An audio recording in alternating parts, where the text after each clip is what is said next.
Welcome back to another episode of the Stop and Pop. I have the mayor of NBA Threads, David Rushing. How you doing today, brother? Good, man. Thanks for having me. It's always a good day after a Lakers win, Yeah, especially yeah, especially in double overtime against the Warriors. So yeah. I'm good. How are you?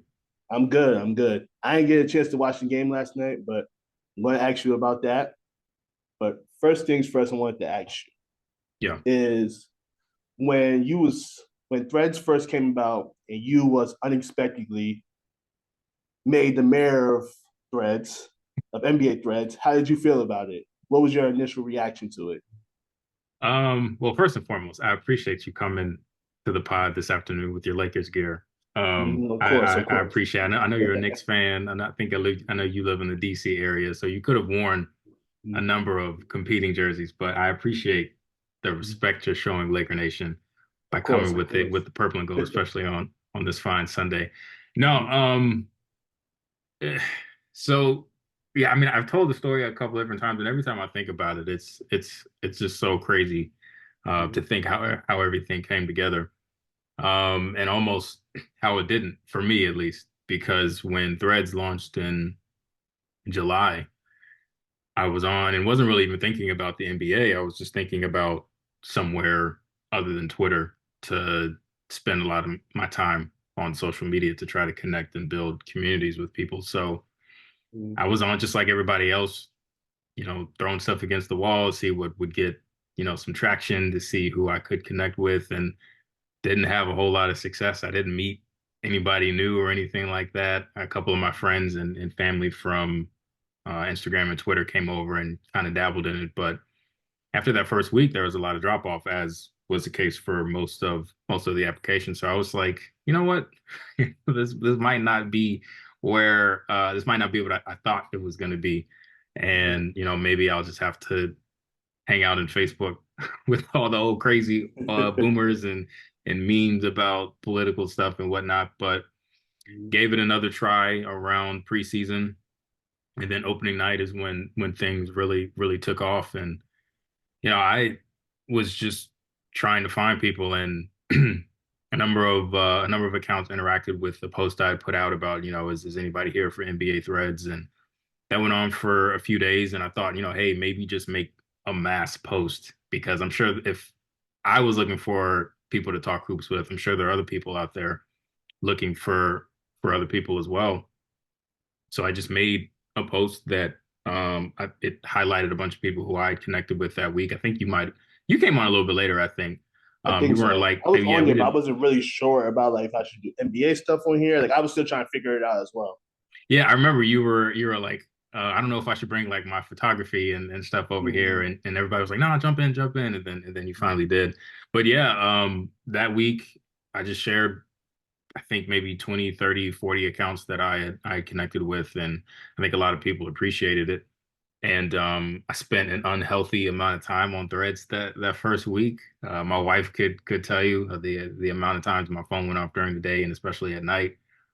And someone just called me the mayor because well, one of the accounts, Matt Haga National, he's not as active these days, but I think he's just busy with work and family.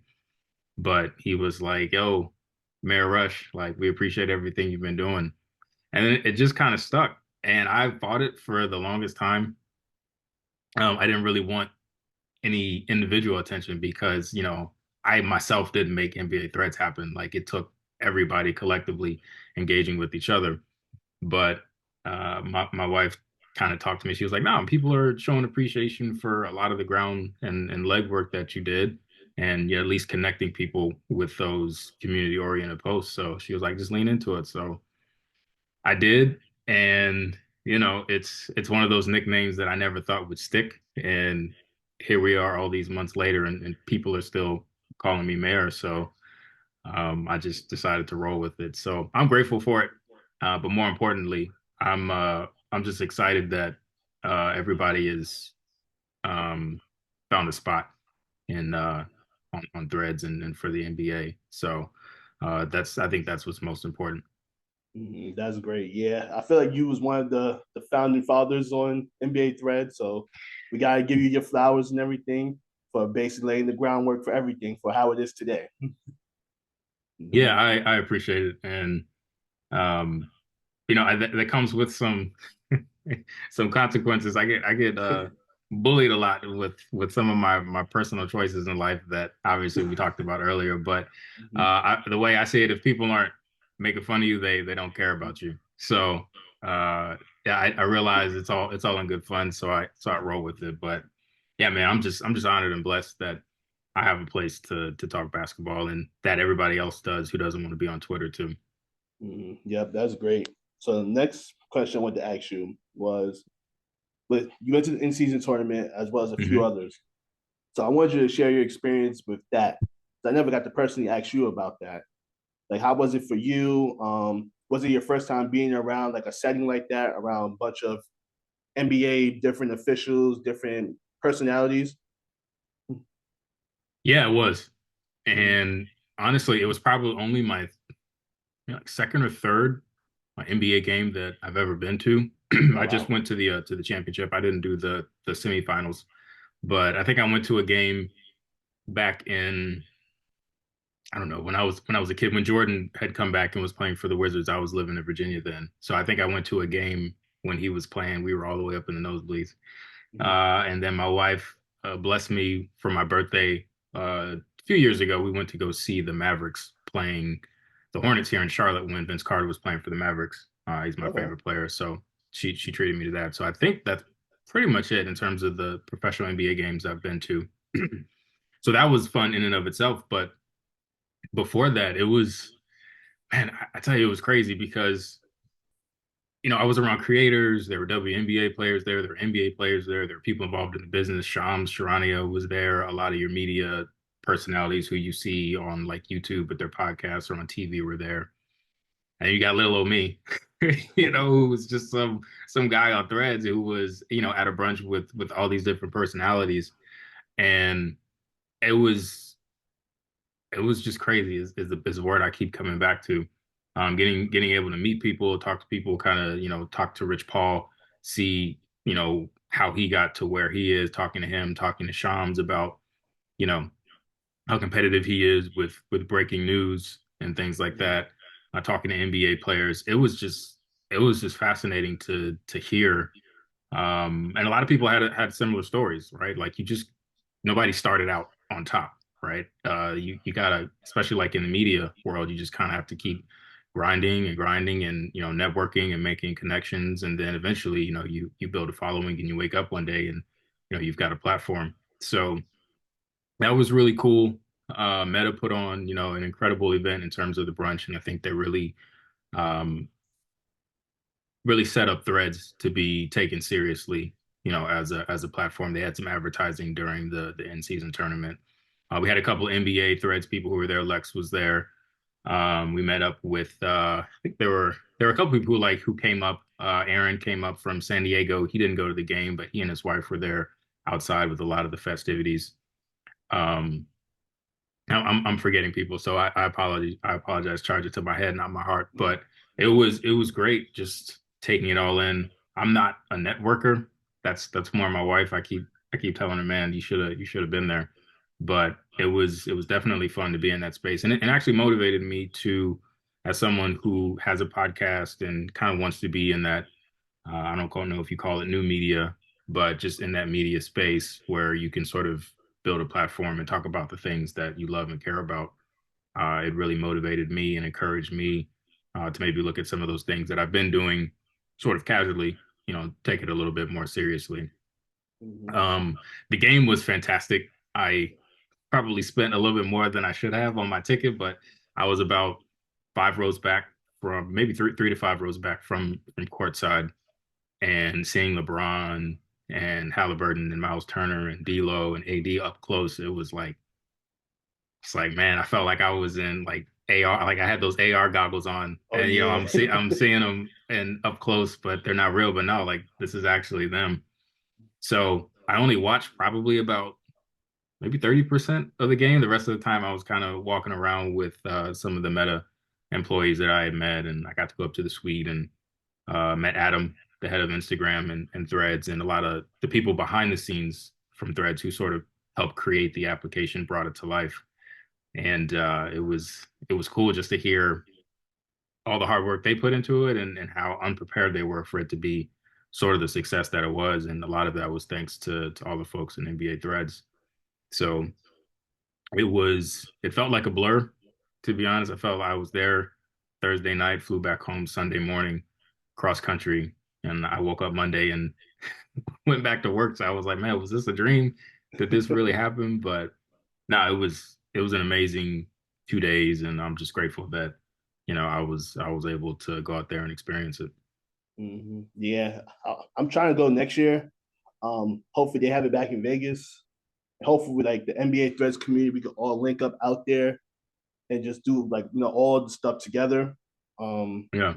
yeah, that's why I'm waiting for. If they're gonna announce it probably in the off season that they're gonna have it back in Vegas, or if they have it in another city, wherever it is, I'm trying to go. Yeah, and I would encourage everybody to go now that it's kind of been solidified and validated as, something I think the league is definitely going to continue with. I think the experience only grows from here, right? All the promotions and events companies that may have been kind of like, oh, let's wait and see how it does. Next year, you'll probably see them sort of jump in with both feet.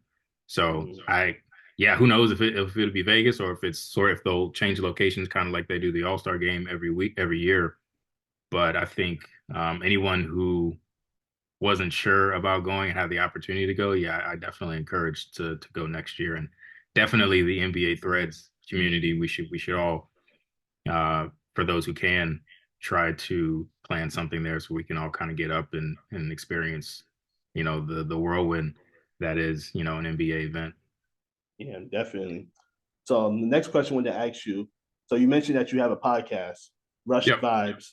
So talk about that. What is that about? Man, Rush Vibes is such a weird, not weird, but it's not something I ever thought would happen. I always wanted to have a podcast once, podcasting became a thing. But as someone who wasn't super technical with audio and video, I thought, it was way above my ability, right? Like, oh man, I don't know anything about audio. I don't know anything about video. But the pandemic struck, like a lot of other people who started podcasts. We were in the house, and my wife and I, we've always been friends first. We've always been best friends first. So a lot of times, whereas most women might talk to their girlfriends about tea or whatever, or most guys will go talk to, their boys about whatever's going on. My wife and I, we've just kind of always gone to each other first. And we realized at that time we had our oldest daughter who was I think she was in kindergarten, so maybe 4 or 5. We had just had our second daughter. We realized we didn't get a whole lot of time to just sit and talk because it was okay. We have a kindergartner who's doing kindergarten on a tablet virtually because the schools were shut down. We've got a newborn who's not sleeping at all. So if we're not awake taking care of the kids, we're trying to find little pockets of sleep where we can. And I just went to her one day. I was like, "What do you think about doing a podcast?" And my wife's always down for whatever. Like she is the ultimate like ride or die. If ever I have an idea and it's not anything too crazy, she's always down to either support me or jump in with me. So I don't know that she actually took me seriously when I said we were going to do a podcast. So I went out and bought some gear, and we were going to do audio at first. We bought a Roadcaster Pro, the little board where it's basically you can produce a podcast just on the board itself. You don't really need any other outside material. And we recorded like, man, I swear we recorded like 50 test episodes. Like we Mm. just got down, put the kids down, went downstairs on our kitchen table, and we just started recording and talking. And she probably would have been fine with like 2 practice episodes, but I'm somewhat of a perfectionist, so I was like, nah, it's not quite right. We need to do another one. So we've got like 50 episodes that we haven't released yet Mm. because we were just kind of testing. But then eventually we put it out, and the first couple episodes were all audio, and then I was like, well, maybe we should do some video too because I kind of saw that that's the way podcasting was going, not just audio but video with YouTube. Um, so we started doing that. Our set was our living room, Mm. and we just had one camera at first, and then bought a second camera, and so I would have to we would do like three segments. We'd have a beginning, a middle, and then and an end. And between segments, I would move the secondary camera so that she could have a close up, and then we stopped recording, and then I move it back so I could have a close up. Mhm. And then we just kind of kept going and really just talking about whatever we wanted to. It was our date night essentially Mhm. that we just kind of shared with whoever wanted to listen. So we talk about what's going on in the world. We talk about our kids. We talk about anything that we were dealing with. We've had a couple of really heavy topics with my wife, things that she was dealing with personally. We talked about like, we recorded an emergency pod after January 6th Mhm. on Oh that yeah. craziness that went on at the Capitol. Like, and that's the beauty of having your own platform is you can talk about whatever you want. So we're, I guess, technically 4 years into it now. Um, we've had we have another daughter now, so we have three girls. So we haven't been able to be as consistent as we've been in years past, but it's definitely something that we're still committed to. So yeah, it's nice to be able to have an outlet to talk about whatever you want and to try creative things that you have in your mind to kind of put out into the world. Uh, Another thing that NBA Threads has really helped with is encouraging me to be um, a little bit more aggressive with putting our stuff out there. I Mhm. had been pretty reserved with that just for fear of what happens when you open yourself up to the world. But we've gotten some really positive feedback from people in NBA Thread, and so we're like, okay, let's see what happens if we step on the gas a little bit more. So Mhm. yeah, it's fun. We don't really talk about sports a whole lot. We've done that a little bit more, just kind of because of NBA Threads, and we'll ask for questions every once in a while, and a lot of people have basketball focused topics of course, but it's something that I'm really proud of because I had to teach myself about everything, like Mhm. everything that's like I do everything from setting up the cameras to the audio to the video. I taught myself about what kind of gear to buy, any of the social media stuff we do, graphics, things like that. I do it all. So it's a very proud creation of ours for me, and it helped give me the confidence that hey, I can really teach myself about whatever I want as long as I'm really into it. So Mhm. it's our little pandemic project that's still rolling and something I'm really proud of. But yeah, that's kind of how it came about and how it is now. That's great, man. That's great. I feel like a lot of people are doing a lot of podcasts, but I don't hear a lot of people who do it with their partner.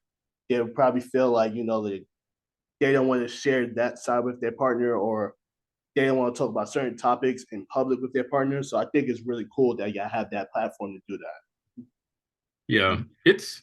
it's not easy Mm-hmm. because there are times where I mean we do a pretty good job, but there are times where we're just not feeling each other, right? I mean, Mm-hmm. and anybody who's married or has a relationship, they know that that's a very real part of being with someone is that you're not always your partner's favorite person and vice versa. But we try to do a pretty good job of hiding it. But there have been plenty there's probably been like 15% of the episodes we put out where we're not feeling each other. She's not feeling me. I'm not feeling her. But we've kind of been able to push through. And our chemistry still, it doesn't suffer much. So I think that's one thing you can't really teach with chemistry, and that's with anything, right? Like you put two personalities on TV when you think about Sports Center or you think about an NBA talk show or anything like that. The producers or the people who sort of make the decisions are always looking for chemistry, and we've just been blessed that we've always really had that whenever we're kind of engaged in, um, either whether it be the podcast or whether we're just out among people and we're just kind of talking and kind of doing our thing. We kind of go at each other, and that's part of the friendship. But yeah, we've just always had really great chemistry. So I think that's one thing that's helped the podcast appeal to the people who have watched it and appreciated it. And it's one of the pieces of feedback we always get. It's like, oh man, you guys have great chemistry, and yeah, I can't imagine doing it with anybody else other than her. And she's told me to like maybe start my own podcast or whatnot, but I'm like, I can't because you're my, you're the end of my yang, and I can't imagine doing a podcast without her because to me, I don't know podcasting outside of doing it with her, my wife, my best friend. So, um, yeah, it's it's cool. It's interesting. And I know not a lot of people feel comfortable doing things like that with their spouse, but for us, it's just all about being honest and transparent, which we've never really had an issue doing. That's great, man. That's great. I inspire to be like y'all soon. So next question I wanted to ask you was about the Lakers. Yeah. So what was your thoughts on the game last night? And if you were the GM for this season, what moves would you make personally to Mm, give the Lakers that push? yeah. The second part is a tough one. My thoughts on the game last night was it was the kind of game I hoped it would be. Probably not double overtime, but Mm-hmm. I definitely, Saturday night prime time, you want a competitive game. You don't want to blow out. You want to see, two of the greatest players ever, Steph and LeBron. You want to see them at their peak, and we definitely got that. I thought it was a really hard fought game. The Lakers, they got buckets from guys who they need to get buckets from. You always hear Shaq talk about the rope. It's the others who win you games, who win you championships. And for a while, it was a little shaky because and Austin Reeves and D'Lo, they didn't shoot well like for the game, but early on they were really struggling from the field, and it was really just LeBron and AD carrying the team. Despite that, I think the Lakers were up 4 or 5 at half. LeBron had a really strong second quarter into the second quarter. But the Warriors, I think, since Steve Kerr's been the coach, they've just been like this phenom in the third quarter. I don't know what it is. Maybe they just Yeah. execute on any changes they make. But they came out, and I think it was like 25-7, I think, point differential to start the third quarter. And the lead got up to like 15. I was like, all right, here we go again. Like the Lakers they're about to let this game slip away. But then they started going to the bucket. They started going to AD. The clock stopped because fouls, started to pile up a little bit. Lakers were chipping away, getting stops here and there, chipping away. The next thing you know, it's a 2 point game. Then AD gets hurt. I know the Warriors. I think they extended the lead again, and then of course we all kind of know what happened in the fourth and overtime. But I thought, yeah, LA, I think they did a good job and sort of whenever the Warriors would extend the lead, do a good job of, slowing the clock, getting fouls. I know that's the topic of controversy, the fact that the Lakers shot 43 free throws to 16 for the Warriors. But it was a gutsy performance, man. AD coming back, you could tell he probably wasn't even 60%. But he helped kind of, I think, give the team the push that they needed because LeBron was clearly gassed, as that you could see. There were times where he just was just kind of out there. He was like, "All right, y'all handle it on this possession," letting D'Lo and Austin Reeves work. So it was great, man. I thought with the 8:30 tip, I might be able to be in bed by 10:30, 11 o'clock. But Mm-hmm. of course, went into double overtime. So my bedtime is usually like 8:30, 9 o'clock. I'm an old man. I can't really stay up late. But I was locked in, and it was a great win. I think it's one of those statement wins that a team can use to sort of catapult themselves onto a little run. And they've got the Grammy road trip coming up. This was the first game of it. They've got Houston and I think Atlanta back to back tomorrow and Tuesday. So those are going to be two pretty big games. Houston's always tough to beat at home, and you can't really look past Atlanta. You can't look past anybody in this league, but Atlanta, can give people some problems as well. So Mm-hmm. it was the kind of win that they needed to get some momentum going on the road trip. Who knows what AD's availability is going to look like with the groin. I don't know if they ever diagnosed what exactly happened. I think it's between a hip and a groin. Mm-hmm. But if he's able to go, that'll be huge. You'll probably look at either him or LeBron, maybe both. Probably not both, but one of the two probably sitting that Atlanta game. I wouldn't be Mm-hmm. surprised on the second half of the back to back. But it was a gutsy win, man. Those are the kind of games that the Lakers have been losing this year. The close games, the games where they've had big leads and teams have come back, or when they've surrendered a big lead and try to claw their way back. Those are the games that they end up losing. But when you look at the final box score, you look at Vando, who had an incredible game just all around. I think his plus minus was like plus 30, which was Mm-hmm. insane. He was all That's over the good, yeah. place, keeping plays alive, extending plays, second possessions. He was huge. D'Lo got going. That 3-pointer he pulled after having two turnovers in a row was it's Yeah, I just seen what you posted about that. And I was just like, ooh, like yeah. So it was an incredible like 2 minutes because he had been playing well. He hit some big shots. And if you notice, I think that's like it was the first overtime or the second. I can't remember which overtime it was, but LeBron had been on ball pretty much most of the game. I think past the first quarter, once it was kind of obvious that D'Lo and AR were struggling. And in the previous 5 games, I think one thing that had helped D'Lo become a little bit more productive was he had been more on ball than he had been at any point in the season. yeah, And when LeBron had sort of started deferring to him when he was, kind of gassed and trying to pick his spots to get rest.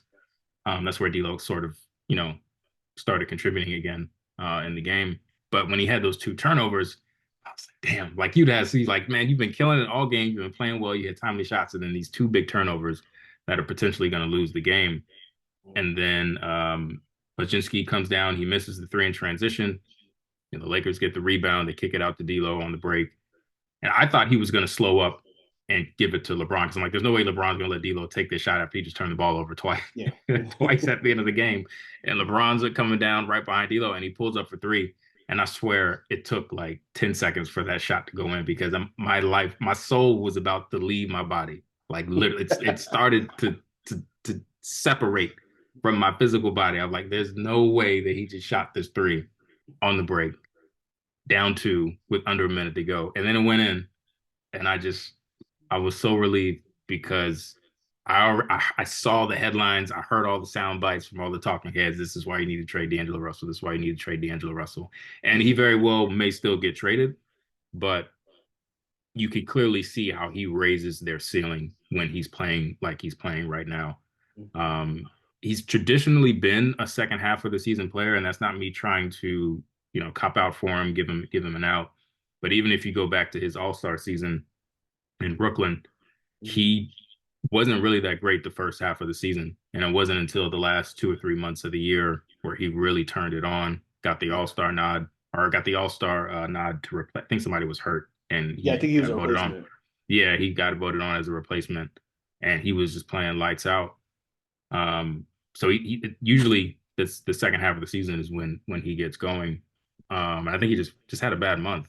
But unfortunately, when Yeah, you play for the Lakers and you play for LeBron, there's always going to be a scapegoat, and I don't think that's a product of LeBron. Maybe it is. Maybe it's the clutch machine. But I think fans just like to have somebody to blame, and if AD's not missing games, then they got to find somebody else, and that's been D'Lo. So he definitely has his weaknesses and his inefficiencies.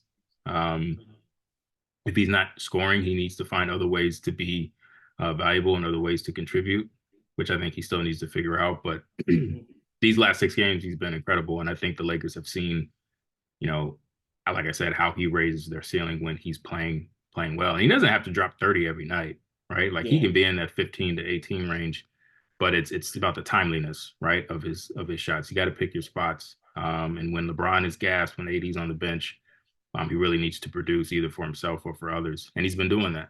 And he's also been getting to the line a lot more than he has, which has always been a knock on him. He's always been like at the bottom of the league, and players who have certain um, usage rates um, in terms of how often they get to the line. Like he's all his usage rate, he's always like at the bottom of the league in terms of people who get to the line. So I think if he can continue to do that, maybe add that piece to his game, I think that's different ways that he can kind of get himself going if the shot's not falling. So he's been outstanding, and we'll kind of have to wait and see whether he gets moved or not. But I think they don't really win that game without him. But it was, Reeves played great. Toward the end, he got some timely buckets and he ran some nice pick and rolls with AD. It was just a great win, and I understand that this was the Warriors who's they were like 18, 19, and 23, so it's not like they beat Minnesota, but it was it was a tough win against a team that traditionally plays well at home, in a game that had a lot of adversity for them. And I think that can do wonders for a team's confidence, going forward. So we'll have to see what happens. yeah. Um, I think you asked me if I was. I'm sorry, I spent a lot of time on that part of the question, but if I were the It's cool. GM, Mm. Yeah, Yeah, I don't what know. moves Like like who you what team like what type of player would you go for? Like what moves would you make if you was the Lakers GM? it's it's tough because I don't you I think to make any move, at least any move that we've seen talked about, generally D'Angelo Russell would need to be involved just Mm-hmm. because of his contract, the number he's at. I think it's like 18 or 17, which is in today's NBA world is pretty reasonable and is an attractive contract. He's got a player option for next year. Mm-hmm. So I've seen a lot of people talk in recent weeks that his deal was sort of structured to be movable if the teams felt necessary, and he waived his no trade clause, right? So you hear names like DeJounte Murray. You heard Zach LaVine earlier in the year. Zach LaVine is obviously like an elite offensive talent. Um, the numbers with his contract would be tricky because you'd have to include probably Rui in one of Prince and or Reddish. Yeah. Prince, for all of his woes he's had recently, I think he's shooting like 40% from three. So when you talk about LeBron and AD getting doubled and swinging it to the opposite side of the court, somebody who can spot up and hit a three, that's Prince. So if you can get somebody who can do that at a more consistent rate and can still give you some better performance on D, maybe you do that. But I really feel like if they make moves, it should be around the margins. Maybe not necessarily go for a big fish. So maybe you get some shooting. Maybe you can get a guy like Gary Trent Jr., Mm-hmm. Cedi Osman in San Antonio. I don't know that he fits their long term thing, what they're doing. Um, maybe you get another reliable big because right now they've pretty much been rolling with Rui and Christian Wood. Mm-hmm. They've been okay, but I don't know. Like in a 7 game series, maybe you shorten that rotation and Wood Yeah. gets left out, so you're stuck running Rui as an undersized center. So I don't know, right? I don't know that there's a move out there that really um a big move like a big fish out there that can really improve them that really like you can look at it and say, yeah, this definitely makes them better because if you look at um their inefficiencies, right? Like I think they're like they're in the bottom five of the league in offensive rebounding. They give up the most threes per game. They're dead last. I think they give up like 15 threes to opponents. They're dead last, I think, in fast break points for opponents, and they're like near the bottom five in second chance opportunities. So um, I don't know that Zach LaVine and DeJounte Murray solve those problems. So I think maybe you look at the buyout market. Maybe there's some trades for some shooting and like a solid big man, maybe more defensive minded that you can get, for pieces, not necessarily like a D'Lo. But I honestly don't know, and I'm not trying to cop out, but I haven't seen anything that I feel like pushes them past their potential with D'Lo playing well. And I know that's tricky because he can be inconsistent. So you really don't have confidence that the level he's been playing at will continue. Mm-hmm. Which is I'm glad I'm not Rob Pelinka because if he's playing well and you move him, and then the guy you get back doesn't perform, it's like, well, you had this guy who was playing really well, and you have the continuity of the team. We've seen how well the lineup of D'Lo, Reeves, LeBron, Vando, and AD. You've seen how well they play. That's the lineup that pretty much got them to the Western Conference Finals last year. Mm-hmm. You sacrifice that, and the pieces or the guy you bring in doesn't perform as well, and you're like, well, we had something that maybe we could have tinkered around the margins and made the team stronger, but now we kind of just we're back at square one. So I don't know. This will be a very stressful trade deadline for me. Mm-hmm. But I'm excited to see what happens either way. I'll root for the team, but I think D'Angelo's play over the last couple of weeks, I think, has really sort of changed the game plan for the LA Brass, whatever it is. I think Mm-hmm. they're probably having to take a second look at what they were planning and really give some thought to moving him if that's what they still want to do. Yeah. I agree with you. It's hard to kind of see where this Lakers team is going because honestly, I felt like the Western Conference push that he made last year with that lineup.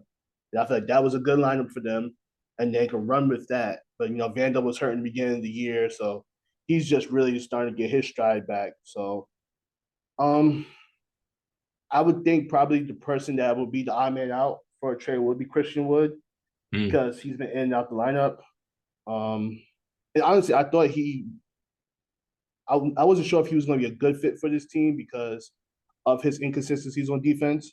yeah, So it's hard to gauge how much they was going to use him. yeah, Mm-hmm.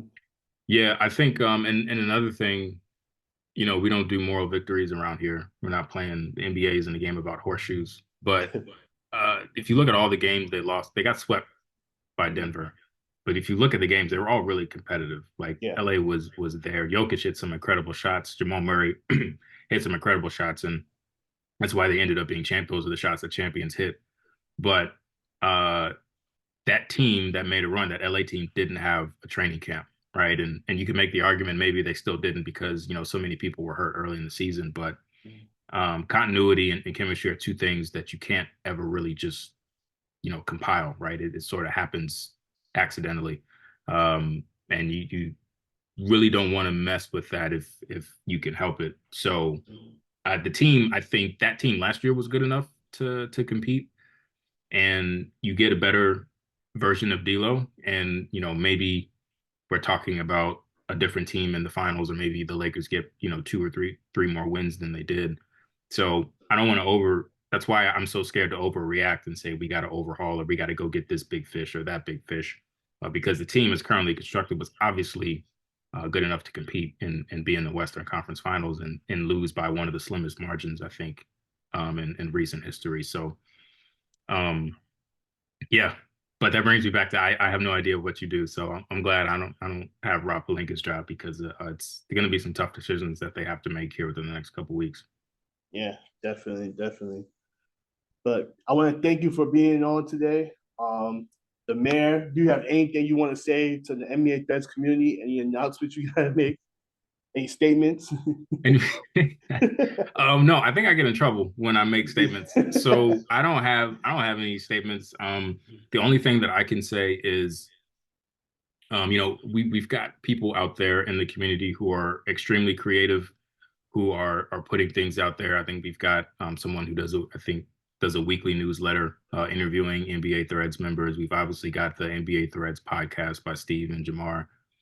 Sarah has the website, and people are submitting stories and creative pieces that they want featured. We've got we've got logos, we've got merch. So I just want to encourage everyone to continue to support those creative endeavors that we have community members making. We've got podcasts, we've got the Bench Mob Entertainment, we've got your podcast. Um, like this community is just littered with talented individuals who are starting to be more comfortable about putting themselves out there. So I would just say, as a community that's prided ourselves on being different from the other site, just try to continue to support and sort of give people that encouragement and that confidence boost to continue to display their creativity. It's been a great thing to see, and I'll support as much as I can. There's a lot of content out there, so I may not be able to consume it as quickly as I'd like to, but I try to listen to everything. I try to watch everything. I try to read everything. So I would just encourage people to continue to do that. No announcements. I don't know if we're doing anything creative or competitive for All Star Weekend, but if we do, obviously we'll want everybody in the community to be involved. But just keep doing what we've been doing, man. It's been a fun ride, and the cool thing about it being ground level is it's only up from here. So we just got to keep building the community, keep inviting other people to join in, and as Threads API opens up and other big time sports networks start posting or accounts start posting, that's only better for NBA Threads and validating it. So um, I would just say everybody just keep doing what we've been doing, and it's like I said, it's only up from here. So, and thank you for letting me come on, man. I appreciate it. I No problem. um, have always wanted to do this, and I've gotten a chance to do it several times, both with you and on other platforms. So, just really appreciate you and your commitment to your craft. I know you like said, "Hey, I'm gonna be more active on my podcast, this Yeah. year," and then you had like 4 or 5 guests in a row. Um, like I just love it for you. And, I'll definitely continue to share out what you do and watch and listen to what you do. And, whatever your long-term goals are, I'm, I'm hopeful and I'm certain that you'll get there. So I appreciate it. Appreciate that, man. Appreciate that. And don't forget to follow him on Threads. It's Yo Rush. Is it an O or is it a zero? It's a O. It's oh, Yeah. okay, okay. Yeah. Yeah, follow him on there, and then check out him and his wife's podcast at Rush Vibes on YouTube. And that's a wrap. All right. Appreciate it. Appreciate it, man.